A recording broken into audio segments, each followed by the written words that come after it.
Alright, so we're going to try this again. Being the noob that I am, I forgot to turn the audio recording on the first video. So, if you guys have a 2009 Dodge Caravan or Chrysler Town & Country, and I think it's the same for 08 through 2010, this part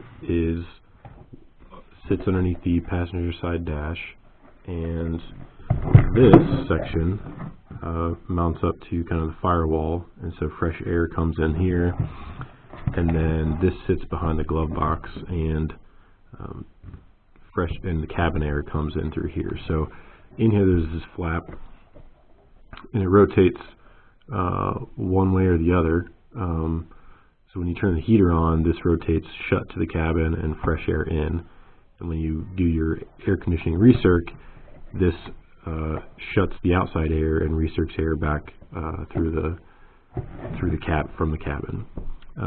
So this is controlled by this actuator right here. And so what happened on our Caravan is the windows were fogging up immensely, and it didn't matter if you put the defrost on, how hot you got it, it was pretty much unbearable, and kind of a safety hazard because you couldn't see out the windows. They were fogging up so bad. So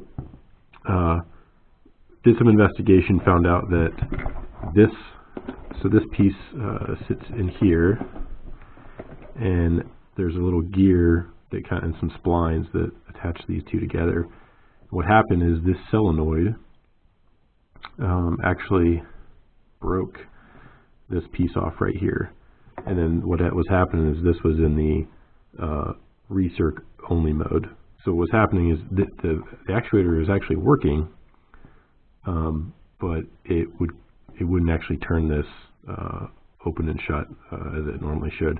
So that was causing the fog up issues. So I thought, well, I'll try to glue this back together, put it back in.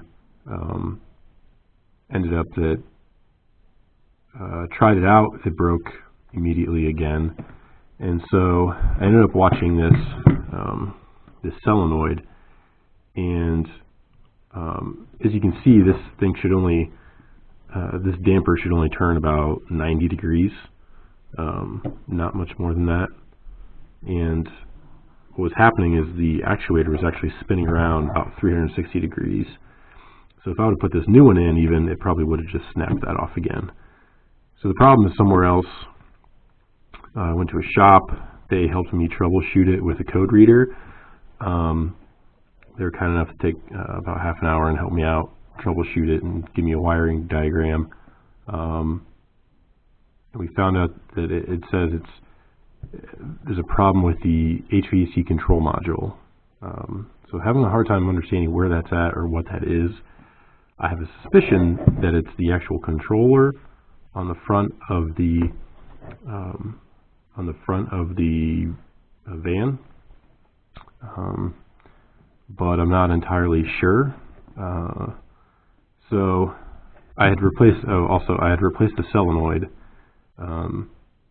before I put that all back together the first time, and so both solenoids, the old one and the new one, did the same thing. They rotated 360 degrees instead of around 90 degrees, and so that was another way of eliminating that.